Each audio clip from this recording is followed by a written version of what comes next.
Hello, and welcome to our channel, Marsh, your public performance broadcast platform. Please make sure to like this video and subscribe to our channel. You can also donate to our tip jar and support the arts and artists of Marsh by clicking the link below in the description. Check out our website, themarsh.org, for all upcoming live performances. Now, enjoy the show. Our first performer is Bethany Mitchell in Box Steps and Beers. Box Step and Beers is the fantastical musical story of Bethany's life as a touring dancer and singer, and single female in New York City. Equal parts ridiculous, beautiful, and heartbreaking. It also makes for a unique cocktail of song, dance, and storytelling. So sit back and enjoy something like you've never seen before. And now, please welcome Bethany Mitchell.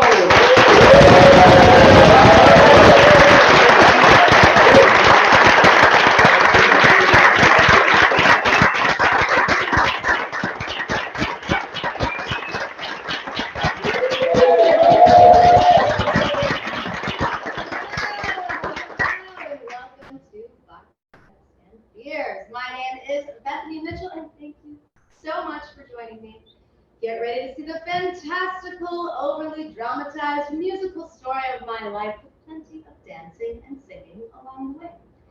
Now, usually this show is also a drinking game, but because COVID is sucky, we're going to do things a little differently tonight. You need to listen out for two words: love and dicks.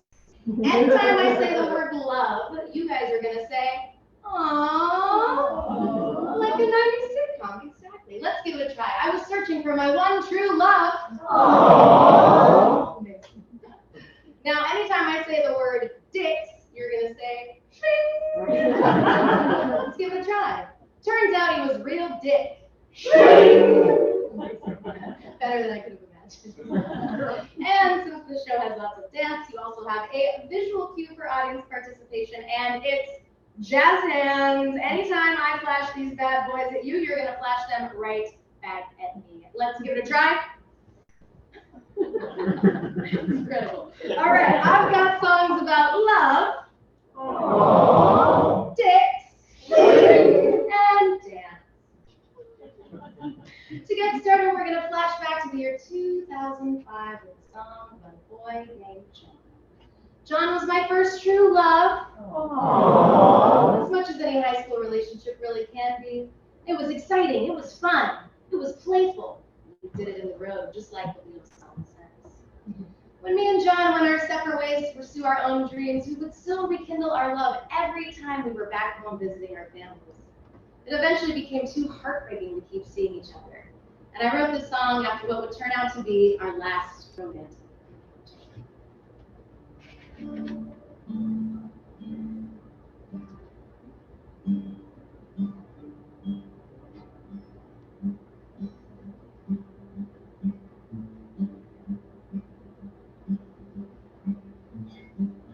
I'm rolling down the water.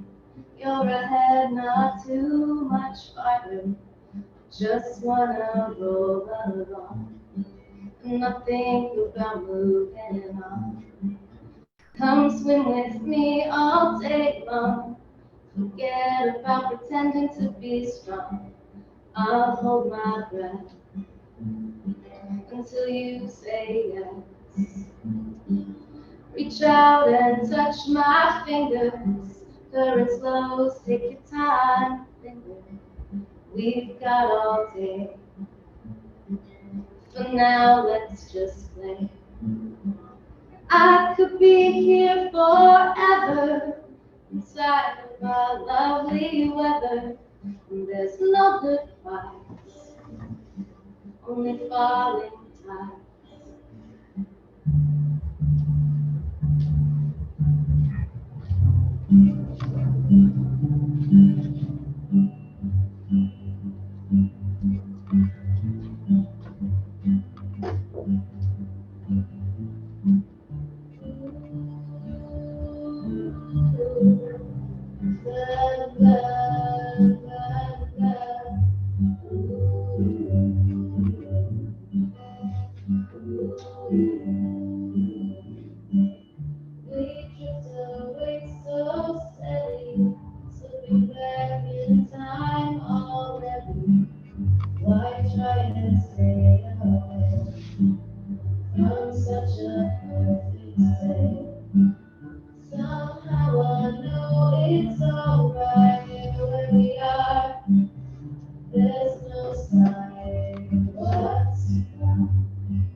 way to regret. I could be here forever, inside of our lovely weather. Let's not get lost, only falling time.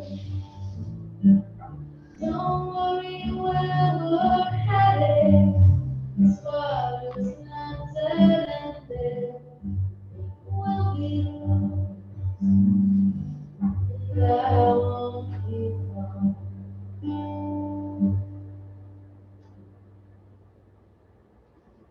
Well, boy, oh boy, how things have changed since I wrote that song.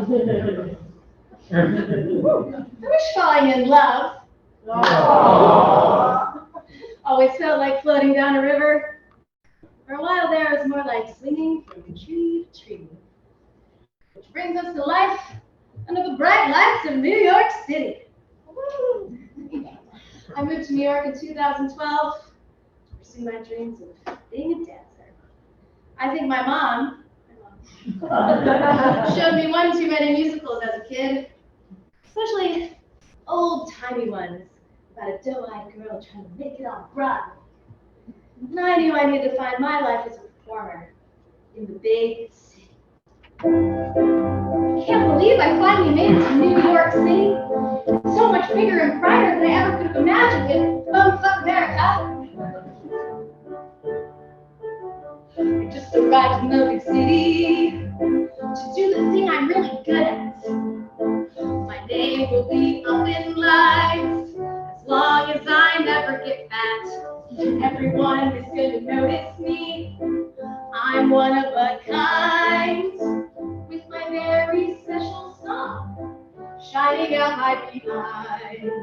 I just need my one big break to be a Broadway star.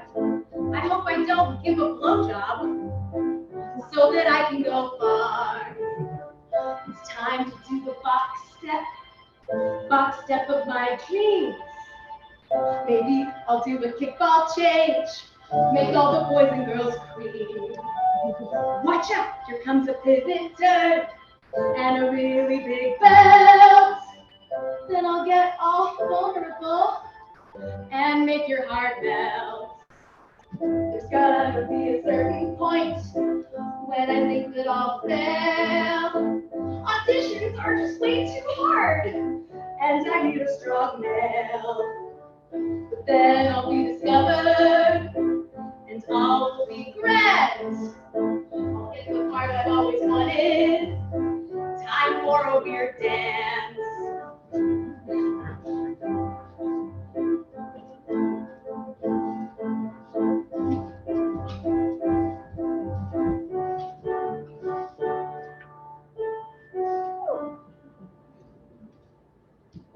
Time to do the box step of my dreams. Maybe I'll do a kickball change, make all the boys and girls scream. Watch out, here comes a pivot turn and a really big bounce. Then I'll get all vulnerable and make your heart melt. What I love about musicals is when they make no sense. Everyone knows the same dance and sings it every chance. I'm gonna do it one more time. Dance along if you can. We're gonna do it nice and slow with dramatic flair. It's time to do the box step of my dreams. Maybe I'll do a kickball change, make all the boys and girls scream. Watch out, here comes a pivot turn and a really big bounce. Then I'll get all vulnerable and make your heart melt. 'Cause this was swell.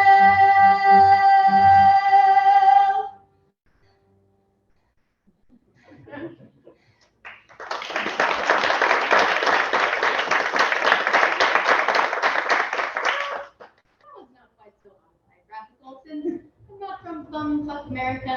It's not 1942, but you get the idea. I moved to New York to dance, and lucky me, I got to do a ton of it. I toured the world as a contemporary dancer, and my senses blasted out by new people, new adventures, all kinds of corners of the earth. I didn't have many intimate, romantic relationships in my life at this point. I was really questioning if it was something that I really needed or really wanted.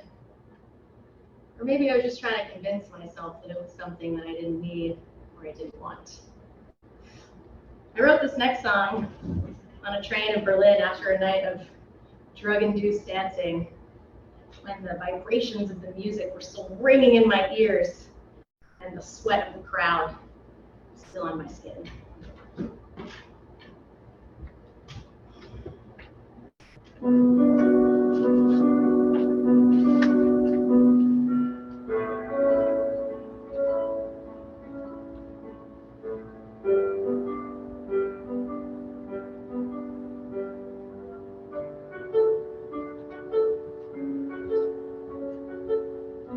Half the world's away and on the move. I never figured out how to self-soothe. Instead, I'm numb out to this pulsating beat. Clap my hands, stomp my feet. Living life with my guts at the wheel. It's easier than finding out how I feel. Floating, flying all of these years, trying to find something very unclear. Beautiful places and so many faces, I'll toast them all as I'm getting wasted. An animal of energy riding its way, yeah. My mind's lost, but my body's staying. I wonder if this will ever stop. Find a good spot and finally drop. I'm like an addict, always needing new. Fresh places, something fresh to do. I can't imagine sharing my life. Still not sure that it's worth all the hype. Now I follow any impulse I have to reach, to touch, to feel, to cry. Beautiful places, so many faces. I'll toast them all as I'm getting wasted. An animal of energy riding its way, yeah. My mind's lost, my body's staying. Half the world's away. That's where we're like to stay. I hope someday to change my mind. Beautiful places and so many faces. I'll just I'm getting wasted. Animal of energy, crying and swaying. My mind's lost, but my body's staying. My mind's lost, my body's staying. My mind's lost, my body's staying.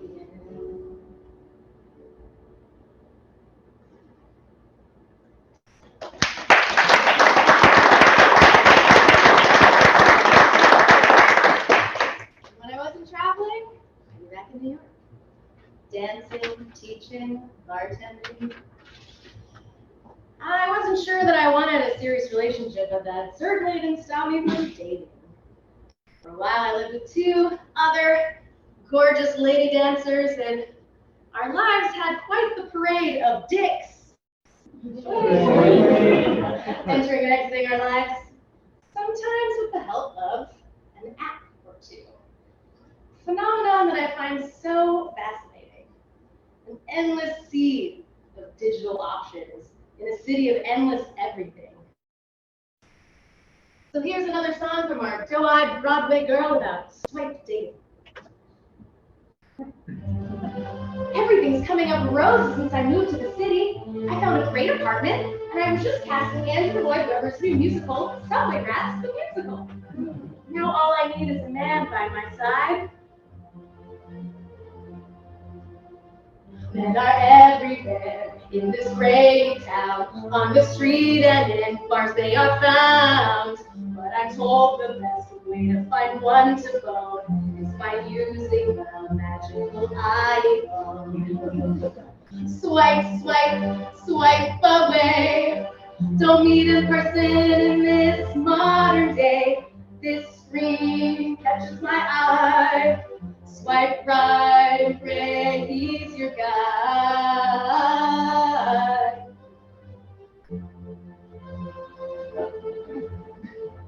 Dive deeper in the screen of your dreams. Look at what he wrote, how he seems. Oh, he works in finance. Cha-ching, he's rich. But then he texts only a pic of his dick. Not a good side, so let's swipe on. Oh, this next one says that he really loves his mom. And lots of pics holding a baby. Is that yours or just a prop for the ladies? He writes he's just looking to have some fun. He's sort of a douche, but I like his guns. I'll put him in the fuck buddy zone. Sometimes a girl's gotta get her own.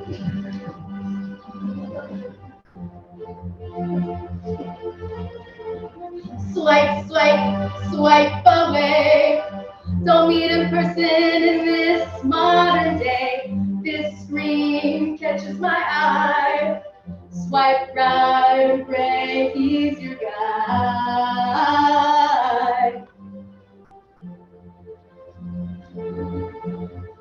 The next one seems normal. Hooray, hoorah! He seems nice and he texts like a god. He lives in my hood and he set a date. Too bad he's over an hour late. But I get a drink. I know the trains they suck. He finally arrives and ooh, my luck. He's cute and tall, ready to boot. But when we kiss, oops, got a groove. It's so damn awkward. So I grab my phone. Oh, it's midnight. I forgot I'm done. Maybe I'll go back to days of yore and meet someone in the physical world.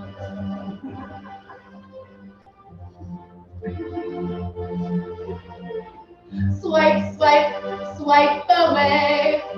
Don't meet a person in this modern day. This screen catches my eye. Swipe right, pray he's your guide. Swipe right and pray he's your guide.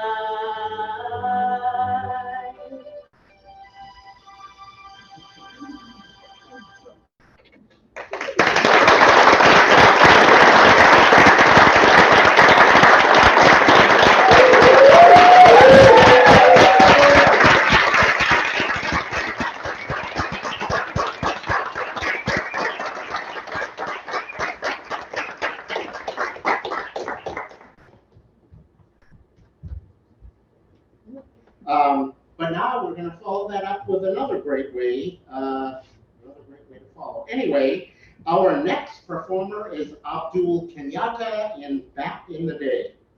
Abdul Kenyatta is a storyteller who performs on National Public Radio's Snap Judgment and numerous stages around the country. He's won numerous multiple Bay Area storytelling competitions, including the Berkeley Moth. And he has performed as an actor, poet, jazz, and blues vocalist in the Bay Area.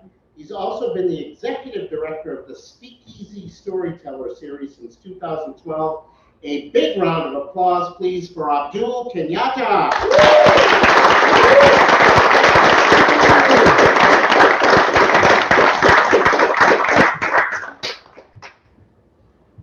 I remember the day that I started to play in the game of life called power. I see in my mind the place and the time. I even remember the hour. It was Saturday night, and the moon was bright, in the game they were stalking their prey, and the neon light, the cold was crying, and the weak forget that quote that the Christians wrote about honesty and fair play. You can't live on the streets without knowing how to cheat because the game just don't play that way. So I was sitting with my partners getting the sounds. I heard my first name called, so I turned around. She had eyes like diamonds. They were big, black and bold, and her smooth, soft skin was the color of gold. I'm together. I'm looking at her. I'm seeing her looking at me, and meaning no disrespect, but a true Harlem player got a reputation to protect. So I smoothed my way through all the players, got up real close to her, looked into her eyes. Deep, dark, liquid pools of loveliness engulfed and enveloped me, took me into a trance. I grabbed her by the hand, took her to the floor so we could dance. And just as we got to the dance floor, the DJ played, Bet You By Golly Wow, You're the One That I've Been Waiting For Forever. So, you know, I got her by the hand and whatnot. I took on the floor and we started dancing and whatnot. And you know, it was one of those things where I was kind of touching her and she was kind of touching me, you know. And for some reason, my mind went back to the high school dances that we used to have, where Father Murnian used to walk through the crowd and he would say, make room for the Holy Ghost. Make room for the Holy Ghost. But, you know, I was feeling her fingers touching me, mesmerizing me, moving all over me. Made me just want to be with her, so I don't know what it was exactly that I whispered in her ear, but we recognized the fact that we had to get out of there. So we went to her crib. You know, we got to her crib. Her crib was really nice. It was laid out. She took off her clothes. Okay, I mean, like if I'm dreaming, just let me sleep. Don't wake me up till the dream is complete. I'm like, man. But anyhow, you know, we got to it. We made love. We made love. We made love, love, love, love, love, love, love. Dirty linen, sweaty armpits, sheets all torn up and on the floor. When we got through making love, we made love some more. So now, you know, I was trying to put dips in her hips and cutting her strut and pride in her stride and all that kind of stuff. I was doing my best and whatnot. But, you know, I could not wait to get back to my partners so I could tell them how I scored with this honey. You know, so I, you know, the fellas there up on the phone and I go up and I say, yeah, man, you know, I was with Precious last night. And everybody started laughing. And they said all these things about Precious that were not really nice things to say about anybody. And my feelings were hurt with some of the things they said about her. And I had a date with her later on that afternoon. And so I had to figure out what it was I was going to say to her. And I figured it out. I said, my friends, feel it's their appointed duty. They keep trying to tell me, all you want to do is use me. Hey, I want to spread the news that it feels it's good to you. Hey, just keep on using me. Hey, come on, baby, come on until you use me up. I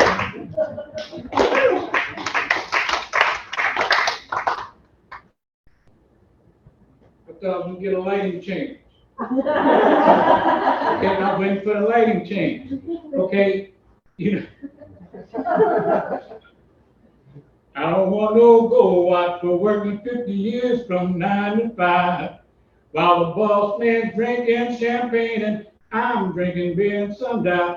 I want to be a happy and free, a living and a loving for me. I want to be a happy and free, a living and a loving, just like a natural man, just like a natural man. So I was in Berkeley at the Fantasy Studios, and a friend of mine had decided to put together all his favorite musicians from around the world to make this album. And he chose me to be the vocalist. And so I was like really impressed by that. And I got there, And the bass player was from Brazil, and the keyboard player was from Paris, and I was like, man, this is, you know. And the bass player said, man, I love your voice. If I ever have a band, I want to have you in it as my vocalist. Yeah, right, you know, people say stuff like that all the time, and it's nice. But about 6 months later, I got a call from him, and he was in Amsterdam.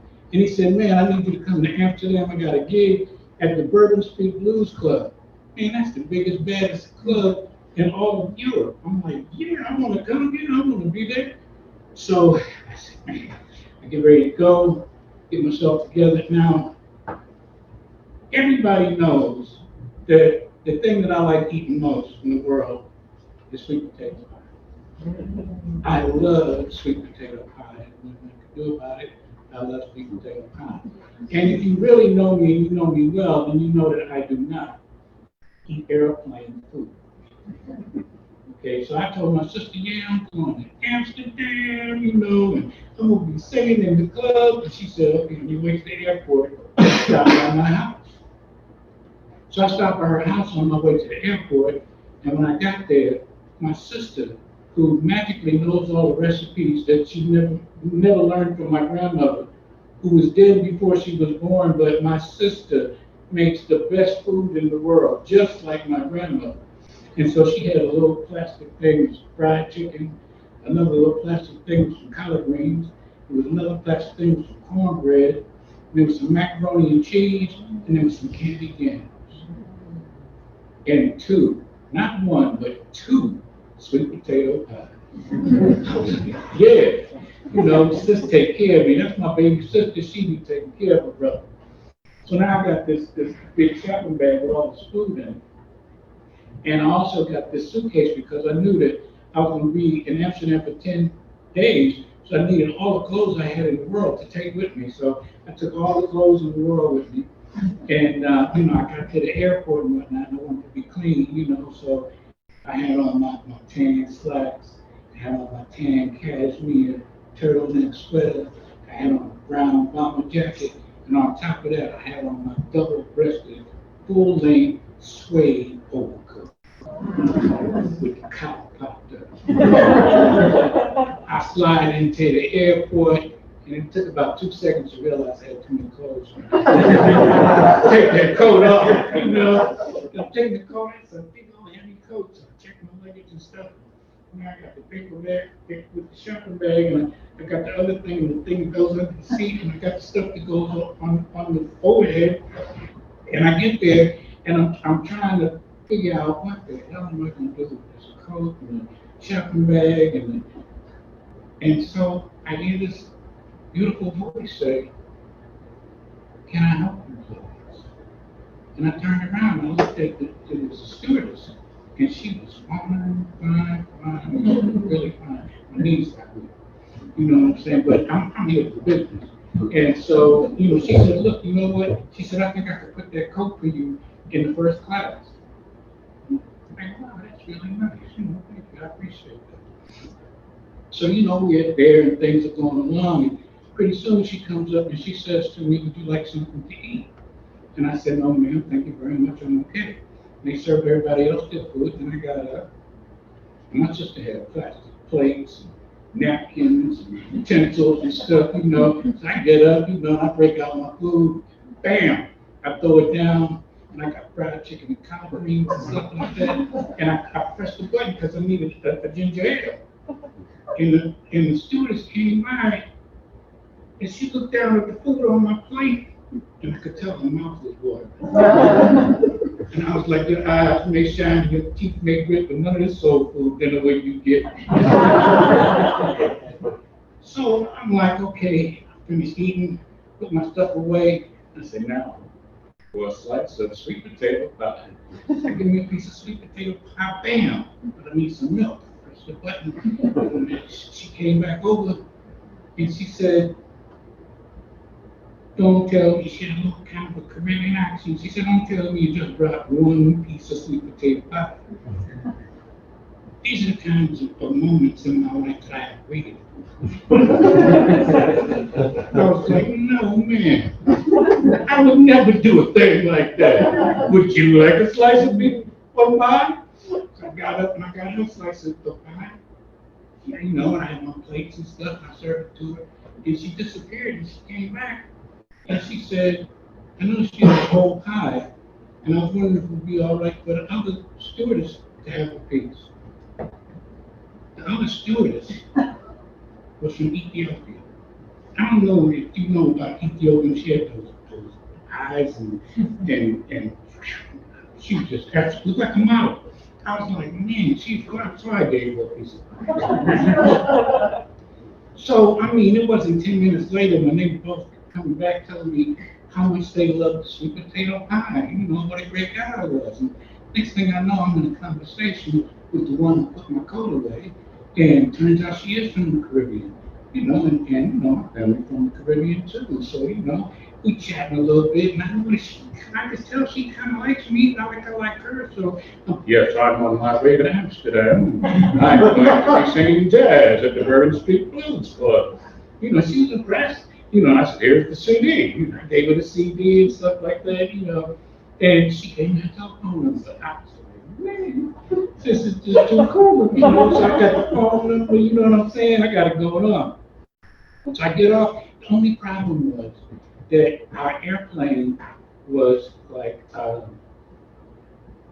40 minutes late getting in. And I had to transfer in Chicago for my overseas flight. And it became apparent to me that although I was having a really great time on the plane, I was getting all the free drinks I could handle and stuff like that. And you could tell that the stewardess and I had hanging going on. And so I was like, but I was going to miss my flight.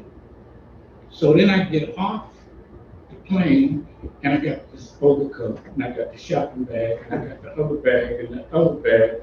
And I'm trying to get from one side of Chicago airport to the other. If you never been to Chicago, if you ever been to Chicago airport, you know that's almost impossible. So I get there, and I'm great, but the plane's got to be gone, you know. And as I'm struggling forward with all of this stuff, and I'm sweating and all, and the lady said, they down back where I was supposed to go to the counter. The woman said, Abdul Kenyatta. You know this was before 9/11, right? She said, Abdul Kenyatta. I said, yeah, that's me. She said, we held the plane for you. Wow. You held the plane for me?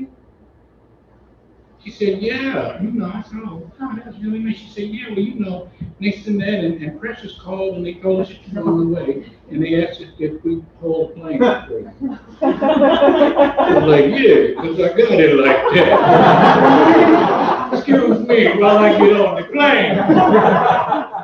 And she said, oh, and you have been upgraded to first class.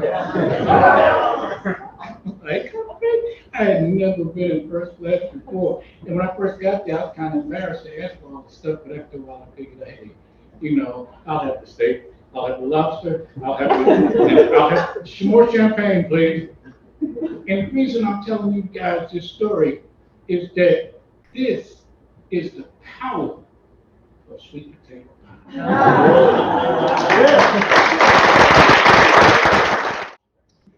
We have one more performer tonight, and that would be Alexia Jackson in You're Not the Boss of Me. From Alexia's heroic effort to solve a third-grade word problem to getting overly involved with Playmobil Mountain Rescue Set, Alexia attempts to save the next wave of humanity by exposing the missing chapters in the book of parenting. Alexia believes it's time for mothers to finally come out because what the hell, everyone else has. And now, Alexia Jackson.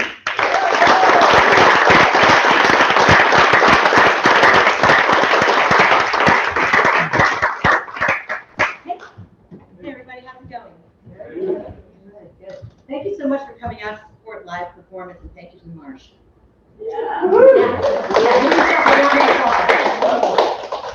So, full disclosure, I am in recovery. Yeah, I'm a recovering mother.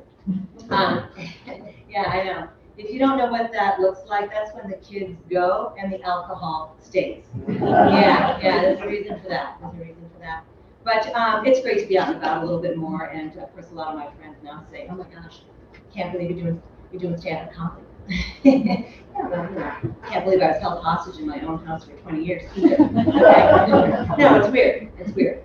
You know, it's even weirder now because I have, I don't know, more young couples in my midst who are looking to have kids. You know, when you're looking to have kids, you know, they're looking for advice, you know, so they asked me, and I don't know anything, you know, I don't know, no, I got nothing. No, there's a time. I think there was a time when I thought I was a pretty good parent, pretty solid mom, you know, but the results are in on that, yeah. It's okay, that's all right. But they're still going to come at you with a question, you know, they're still going to come at you with a question. They're going to ask you stuff like, what is the right time to have kids? What's the right time? Feels like a trick question, I know. It's the right time to have kids. That's like the right time to get adopted. No, not a good question. I want you to think about that. I want you to think about that because I've thought about it. Motherhood is a lot like being a hostage. Did you ever hear a hostage being interviewed after they've been released from years and years in captivity? Did you ever hear the things they say? Now, tell us what it was like being a hostage all those years. Well, it was very dark where I was. You know, I was just in the same shirt and pants like for years. I just could never shower and just same slop over and over. Just, I don't know, just a lot of manual labor, no sleep. I just kept looking for a pinhole of light. And maybe one day I will be free. I'll be able to live life again. Rings a bell, doesn't it? Yeah, I know. Well, now I know why mothers cry so much. Yeah, because that's what hostages do. They cry, okay? So I try to answer these young couples, you know, give them some kind of answer. You know, I usually just try to keep it simple, you know. And look, if you're really serious, you're thinking about having kids, think about something else. You know what I mean? Stop thinking about that all the time. Stop doing that. You know? Yeah, I know. They just laugh. Yeah, they don't listen to you. They don't listen to you because you're in that state of bliss. Yeah. Do you remember that state of bliss? Remember that state of bliss when you first met your life's partner? Oh my gosh, do you remember that? Anybody? All right. It's okay. It's all right. It's all right. I don't remember either. Okay. It felt like it was 100 years ago. Maybe it was 4 minutes long. Maybe it was. I don't know. Okay. But that's where they are. They're in a state of bliss. They're in a state of bliss. Yeah. So they say things like, "Oh my gosh, we're so excited to have kids. You know, we're so excited. It's going to be such a fun chapter. You know." Yeah, no, fun. No, it's gonna be a good time. Fun. Okay, I just can go directly to fun when I think about parenting. That's all I'm saying. That's all I'm saying. And I'm saying that because I know fun. I know fun. I know what it looks like. Okay. Yeah, not so fun. And I think the other thing I take issue with is that, you know, I mean, look. First of all, let me just take a step back. All right. When I think about that word fun, I think about my house with all the pictures around it, everybody's smiling, we're all having fun. Everybody's having a good time. I'm not in any of them, okay? I don't know. I know they had a good time. Good for them. I'm just saying, fun chapter, you know. I think I just don't know how to tell these fresh young faces, you know. It's not a chapter, okay? It's the rest of your fucking book. What? You know, I feel bad. And I feel bad for the next gen because I don't know where they're getting their information, you know? Yeah, they get it from an app. There's no app for parenting, okay? There's no app for parenting. I don't know, am I saying that? Maybe. Bethany. Bethany may help you in your parenting skills. I don't know. I'm just saying, you know, it's worth a shot. You know, it's probably with a couple. Yeah. You know, or they go over to Instagram, you know, they go to Instagram. You ever see the new parent posts on Instagram? You ever see it? Yeah. It's always a picture of a baby in a blanket. And underneath there's a little caption. You know, always reads something like, no words. No words. Okay. All right. I got a few words for you. Yeah, you know, and I know what you might be thinking. I mean, who wants to talk to these young couples about, you know, all the developmental stages that they turn into being over the 20 or 10-year-old parent? You know what I mean? Or like the trade-offs, the sacrifices that you have to make to have a family. You know? I mean, who wants to talk about all that? You know? Yeah. I do. I want to talk about it. Yeah, I want to talk about it. I do think it's time for mothers to come out, you know, tell their truth. I mean, everybody else has come out, I know, haven't they? Yeah, is that okay?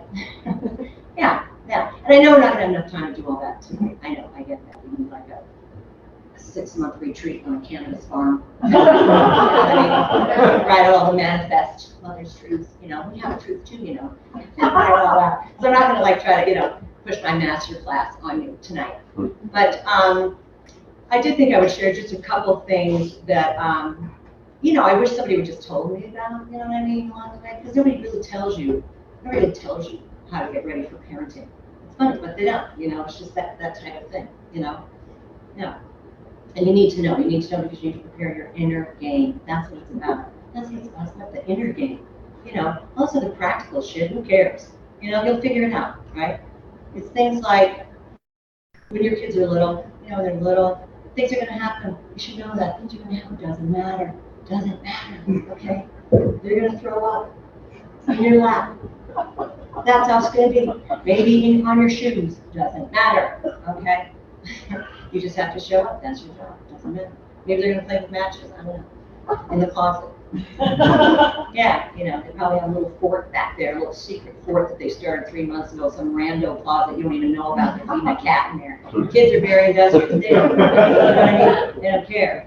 That's how it should be. If they're not around you, go find them. Yeah. Because the truth is, if they're not around you and you're not running to find them, they're going to show up. They're going to show up for you all the time. You're over here, you're trying to do something, they're coming over the back. You know what I mean? They don't care. Kids have their own, you know, yeah. Yeah, I'm going to take you out. It's about the inner game. It's about the inner game, people. You got to have it on lockdown. I'm trying to tell you that, you know, when you have kids. Yeah, you know, because they're gonna come around, you know, tell you stuff like, did you know that the human head weighs 8 pounds? Did you know that? Yeah. Yeah, no, I didn't. Did you know we're going into bankruptcy? You know what I mean? Yeah,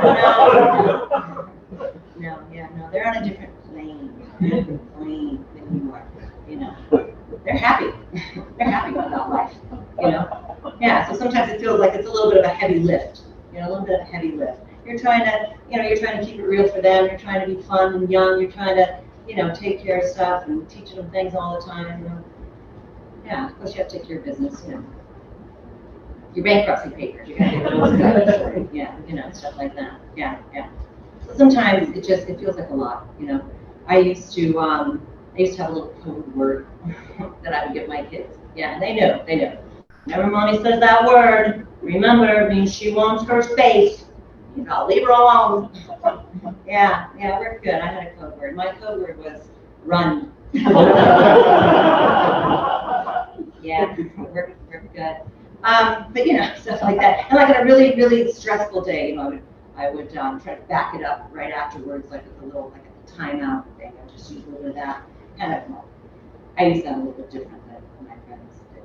You know, didn't work so great for them. Worked great for me. I would call for a timeout and I'd go to my room. You know, I'd go to my room for like 2 hours maybe. You know, I mean, it's not like and everything. They could, you know, if they really needed something, they could come in. You know, they needed something. Stitches. You know? Yeah. But I appreciate you giving me a little patience here. I've changed my program a little bit.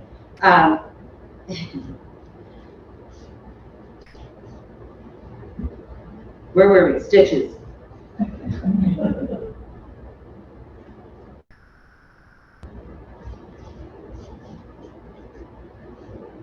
How's everybody doing tonight? Yeah, how's everybody doing? Good? Good.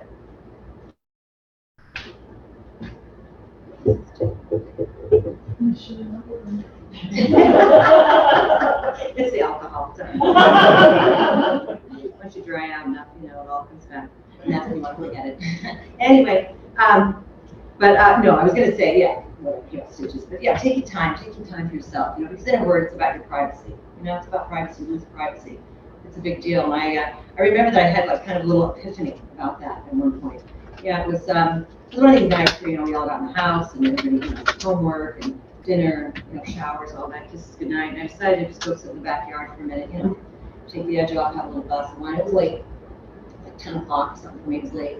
And my daughter, one of my daughters came out of the house, you know. She'd already been in bed for 2.5 hours. You know, she came out of the house like a heat-seeking missile. You know, somehow, no matter what, no matter where you are, somehow, some way, they're going to find you. You know what I mean? So she found me sitting in the backyard, and you know, I was whatever, sitting in a chair in, you know, middle of the yard with a glass of wine, crying, crying. And my daughter came out and kind of questioned, you know, well, first she asked me, what are you doing in the middle of the yard at night drinking? But don't worry about it. Don't worry about it. What do you need? And she told me that she needed me to sew a button on her shirt. Yeah, she had forgotten. She had forgotten that she needed this shirt for the very next day. And I said, oh, sure. Get me the rest of the bottle off the kitchen counter.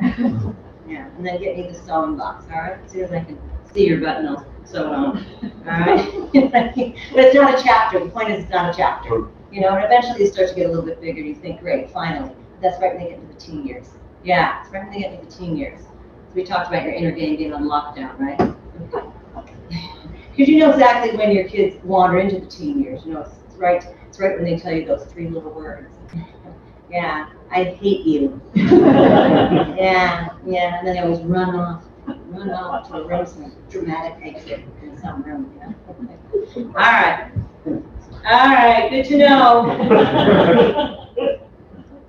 Wish I'd have known that, though. You know, I wish I'd known you're going to feel that way about me before I gave you life. No, it's very tough, very tough. It starts when they're preteens, you know, 10, 11 years old, even sometimes, you know what I mean? And the preteens can't stop talking. Preteens are just going to tell you everything and tell you everything that you need to know about you, what you're doing wrong. Yeah, they're going to tell you stuff like your pants look weird. Yeah. Then you're kind of like, do my pants look weird? They look weird? They plant a little seed of discontent everywhere that they go. Yeah, you know. Or, you know, they're going to tell you you're not allowed to sing to the radio anymore. There'll be no more joy. Okay, noted, thank you. You know, and then it just comes to a point where they don't talk to you anymore. Yeah, I think the only thing my son said for 4 or 5 years were 2 words, which were, what? You know, it's hard to give someone like that a set of car keys. Yeah. I'm going to wrap this up. I've gotten the light here already. Goes fast. You guys have been a wonderful audience, but you know, the one thing that I would say is that, you know, parenting really is urgent. I mean, it is. It's urgent. So I do tell young couples, read a book. You know, read a book, maybe. That's all. Because people like to say that those people choose to have kids, that, you know, parenting is intuitive for them. No, it's not. Okay? It's not intuitive. Killing a spider in your shower, that's intuitive. Okay? But parenting takes, you know, it takes a little know-how, it takes the inner game. So find out about it. You know, read a book. And I'd like to say, look, you know, I'm thinking about writing a book. Yeah, I'm thinking about writing a book. It's going to be called Parenting, the Inner Game. Yeah, I think it's going to ship from Amazon to fit the bourbon. This set goes out to my 3 beautiful kids, as always, and my mother, Mika. Thank you so much.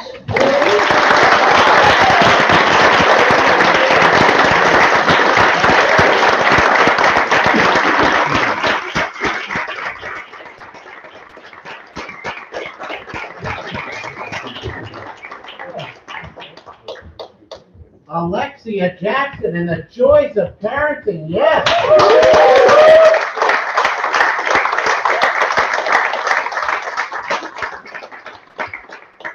3 wonderful performers and performances tonight. And I'd like to ask all the performers to bring a chair out. Well, each of you bring a chair out so you can sit, so we can ask you some questions. So audience members, think of some things you'd like to know. But let's clap again.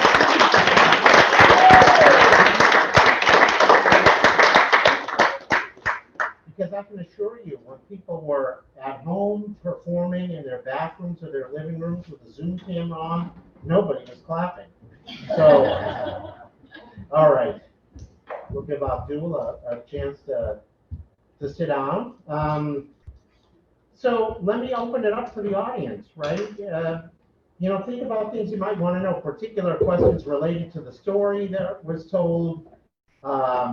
You know, if there were moments that you particularly enjoyed. So maybe if you could sort of, it's wonderful. Raise your hand. Who wants to be the first? It's always that iceberg person that has to break the ice. I want to know your guys' social media platforms. Sure, mine's it's Bethanator, like the Terminator _boom. Bethanator boom.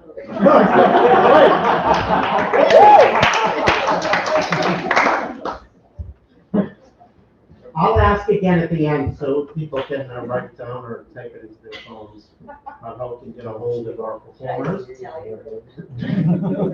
Mine is comedian Alexia Jackson.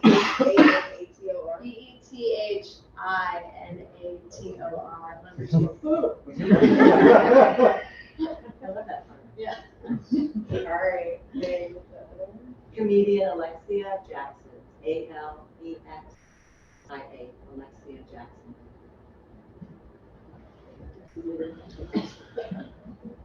Abdul, how about you? You have a social media presence? I'm on Facebook.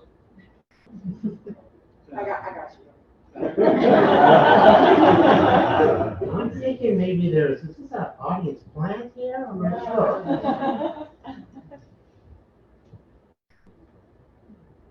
Well, okay, I'm gonna ask Abdul a question.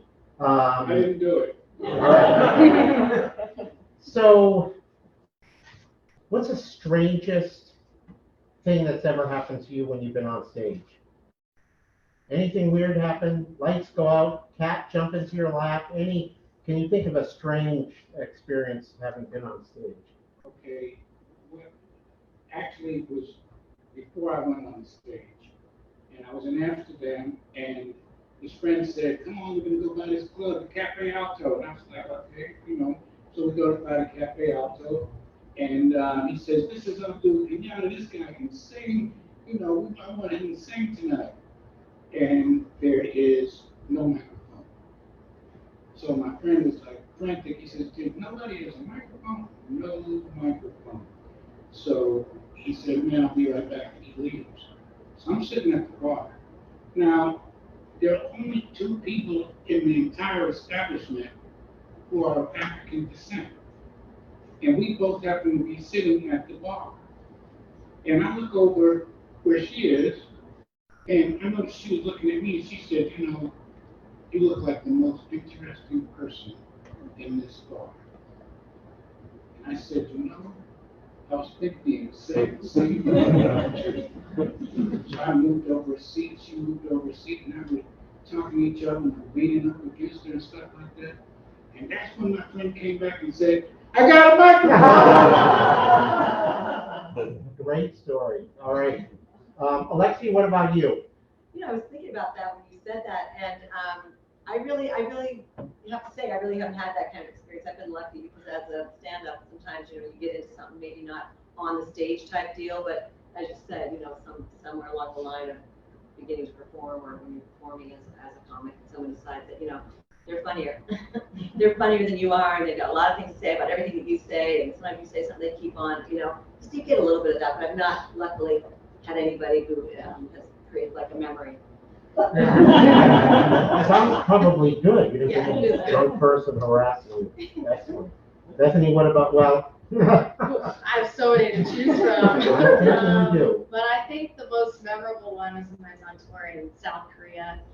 Guangzhou, and I worked for this dance company for a long time where we worked with local teenagers. So we'd be performing, professional dancers, our troupe on stage, but then there would also be these teenagers on stage doing their dance pieces. And one of the kids went on stage with his wallet in his pocket and then did this dance that they had made, and his wallet fell out and his money just spilled all over the stage.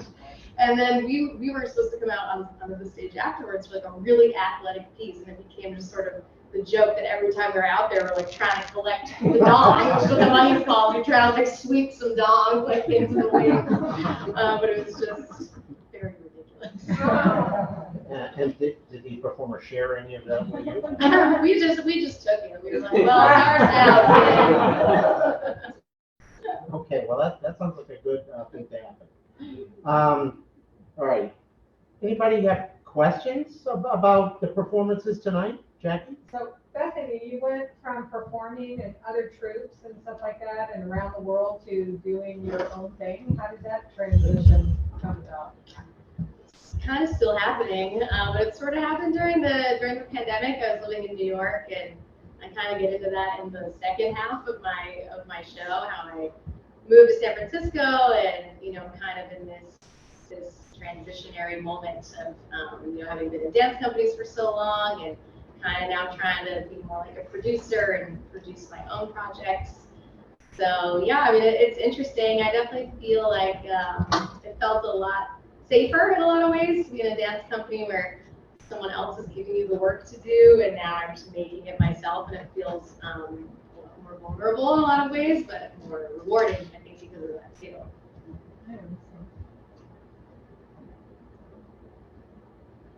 Oh, I bet there's some people here who are thinking, I kind of want to ask this, but I don't know if I should. Take the risk. Well, I want to know how the mom went from being a mom to a comedian. Did your kids drive you to that? Sometimes I say, I'm so tired of crying, I decided to, find a way to laugh a little bit. But no, not at all. I mean, did they drive me to it? That's good. I think if you're the type of person that's your art form, that's your craft, you enjoy comedy. There's so much fodder in parenting because there's so much heartbreak and there's so much loss and there's so much, and it's hard to hold it all. So for me, I think that, it was a good medium for that. I've always liked comedy, and when I was coming up, I was that type of kid and that type of person. And then I got to a place where, the last of my 3 kids was in college, and I started to really think about that. And so I started to, put some writing down. I had done some comedy, 15 years back. I had done some stuff in a couple places. So I had it in my mind. I had stood up once or twice, but 3 kids, and I chose to stay at home with them, and I had the privilege of being able to do that. And but then I did get to a place where I was like, okay, ready to get out. They were at that place, so I started to stand up a little bit, and that's how it came about. So it was more like that. I'm going to wait and see where I ask them. All right, excuse me, let me go across, starting with Abdul. Could you talk a little bit about what's your process in creating a story? Do you write it? Do you improv it? Do you just think about it in your head? Tonight's or any story, how do you come to sort of put it together and polish it up? I'm not really sure. I started writing when I was about 5 years old. And I have about at least 50 books of handwriting things that I've written over the years. And then a bunch of stuff I put on my computer. I write, that's what I do. I write, I love to write. There's nothing that I enjoy more than writing. The only thing I enjoy more than writing is performing. So I write all the time. I've got hundreds of stories. Alexia, what about with you? What's your process? Well, now I am a paid performer, which means a lot when you're a comic, that type of thing, or artist. I think in general that gets to be kind of a little marker. So I've been going at it with a different process than I was earlier when I first just tried to go to open mics and had written some things. I too have always written. I just think my mother with his was a PhD and a writer, and it was always part of our household and all of that. So, but in terms of writing comedy in my process, I started small, and now it's been about 5 years that I've been a paid performer, and I write several hours every day. Yeah, I love it. I love writing. You just, you're there, you're in that piece of work. So it's a pleasure. And then I just have to suss it out and work it out and go to open mics and see what it takes. And you know, that's the process really. I'm no card comic, you know, so I can look at it. Okay. It comes out of the notebook. I start to whittle it down a little bit, and as you saw tonight, going through my cards. But, you know, that's what the workspace is for, I guess. But still, so that's my process. Bethany, and you? Yeah, I think mine always starts with writing songs. It was really when I started doing music gigs where I would play music for 45 minutes to an hour, now 2 hours sometimes, and I had friends telling me like, oh, you're good on the microphone, you're good at like just telling us like why you wrote this song, and that was when I started thinking like maybe I could spin it into a whole show. So the writing part is very new for me. That's a really new experience. I'm very used to dancing and singing, but the writing, the monologues and the talking in between is what is kind of that's a new thing for me to do. But I've been writing music for a long time, so it always starts with the music for me. So, well, the non sort of musical writing, are you like riding on the bus and something hits you and you type it into your phone? Do you keep a little notepad in your pocket? When I first started workshopping the show, I didn't write anything down. I just was figuring out ways to transition from one song to the next, and I had all of these songs, and I thought if I did them chronologically through my life, that would be an interesting way to structure a show. And when I first started doing it, there was no writing. It was just me just kind of riffing about it and figuring out like how I could connect these dots. And now there is a script that I'm practicing and working on, but no, there was no writing.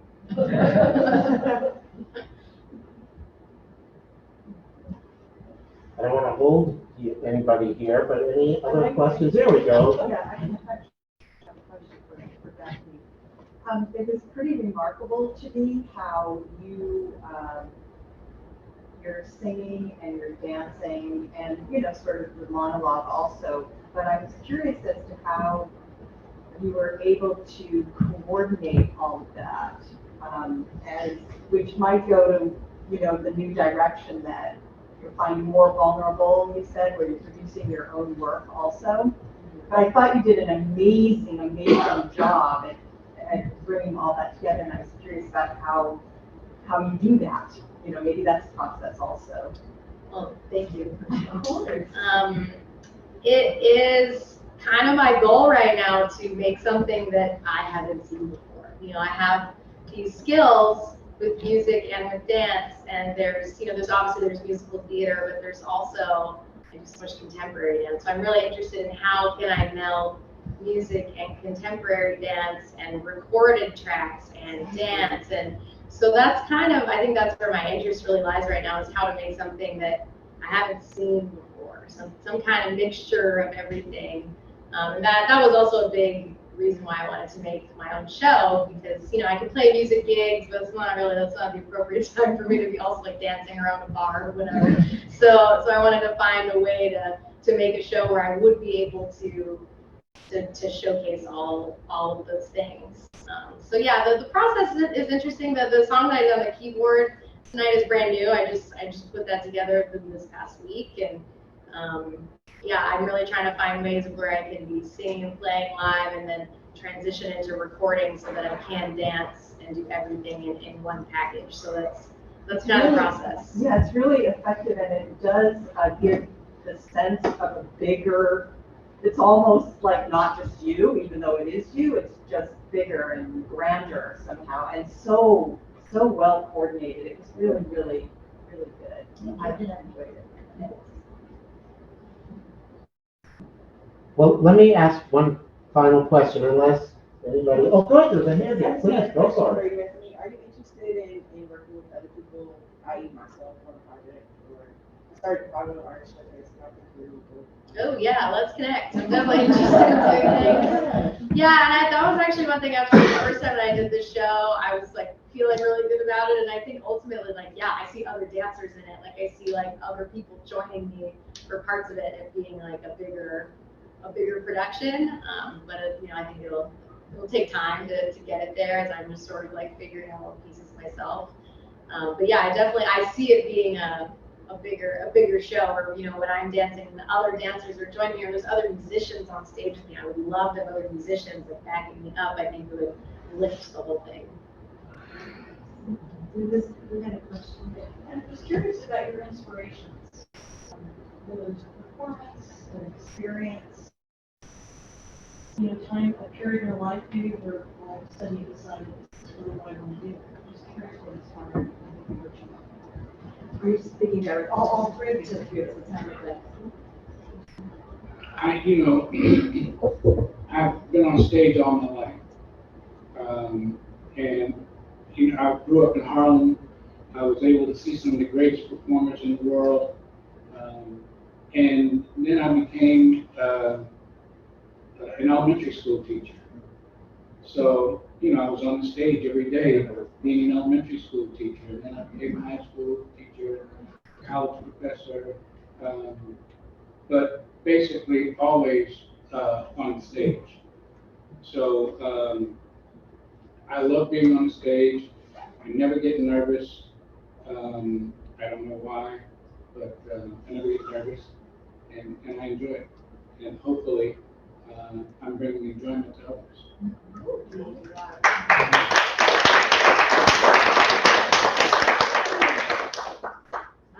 As for me, I've always loved theater and music and all kinds of live performance. Always loved that since I was a kid. And but I love comedy. I love the timing that's involved in comedy and the craft of writing, as I said, and editing. I just think comedy brings so much joy to the world, obviously, but it's always necessary. You know, it's just always necessary. I've always loved comedians and watched people coming up, and I think I just gravitated towards that naturally. So having had, you know, these three kids and always writing during that time, I had the opportunity, and I thought, well, if I can get up the guts, I'm going to go and do some open mics. And I'm a pretty outward person and a dramatic person, you know, I would say.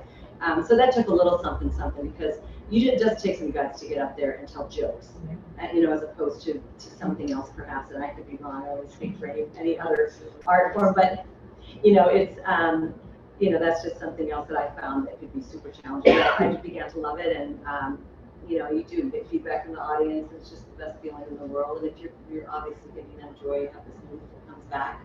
It's a great feeling. So that's really what inspires me to keep going, and just love comedy and performance. And my three wonderful children, and my husband is here tonight, and my mom, my amazing mother, inspired me and my process. Yeah.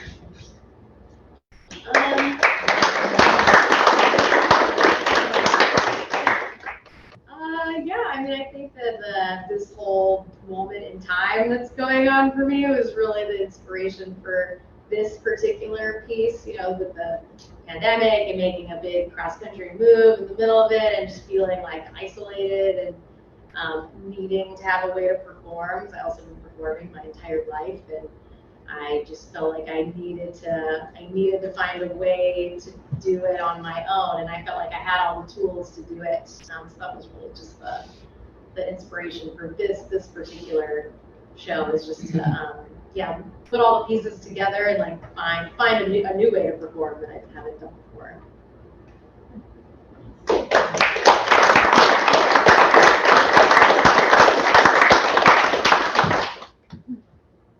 Any last questions before we wrap it up? Well, let me just go to the performers again and ask, excuse me, in addition to anybody who wants to come back and see you all here in 2 weeks, where else might you be performing? What other things, or do you have anything else coming up at the moment that you can talk about? I do. I have a performance this coming Saturday out in Sonoma. I perform in wineries and that type of stuff as well. So I'm going to be at Deerfield Ranch Winery in Sonoma. And I'm actually opening for a comic who's a national comic. She's a good friend. Her name's Maureen Langan. Oh, yeah, Marsh. Yeah, Alexa, I know you folks know Maureen from her one-woman show that was a different genre, but she is well-known. She's extremely intelligent, very bright, and she's a pleasure to watch. So she'll be there, and I'll be there, and you can get information on that either by going to Deerfield Winery, Deerfield Ranch Winery, or I'm at comedian Alexia Jackson on Instagram. I'm also on Facebook under Alexia Jackson. So it'll be on there. So I'd love to see you come this Saturday. Yeah. I perform, I have stories, will travel. And I've got bunches of stories. I've got a book that's called Back in the Day, and that has a bunch of my stories. Basically, now I'm the executive director of the Speakeasy Storytelling Series. And so I have a group of storytellers of various ages and various ethnicities, and we come out and we go to different places and we tell stories. So it looks like we may be finally getting a grant coming in, so hopefully within the next 2 months we'll be doing some more things. And for myself, I just realized that I can do one-person shows. And I went to San Jose and did a show, and I didn't realize what was going on. They said, we need you to do 45 minutes. Yeah. And then, when the 45 minutes was up, I still had a bunch of stories. So I realized I can do 45 minutes.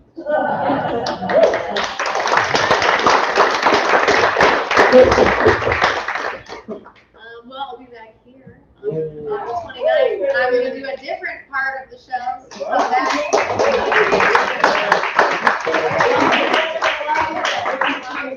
Yes, Damn. I'll be doing something different. Oh, Yeah. there we go. We're all doing something different. I'll be the Excellent. I have some really fun music videos online if you're interested. I have a music video called Dicks that is really my is my probably one of my most favorite passion projects. But it's the attention. I have another music video that was just accepted to the Austin Music Video Festival happening in December. Also really a fun medium to combine music and dance for me too. Yeah, I don't have any other shows coming up right now, but check out my Instagram.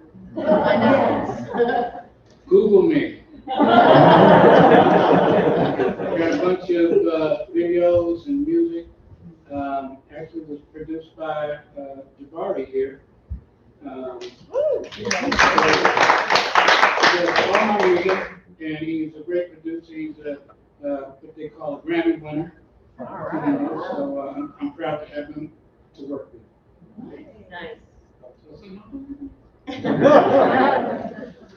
Well, great performers tonight, and you all were a great audience. So one final round of applause for everybody here.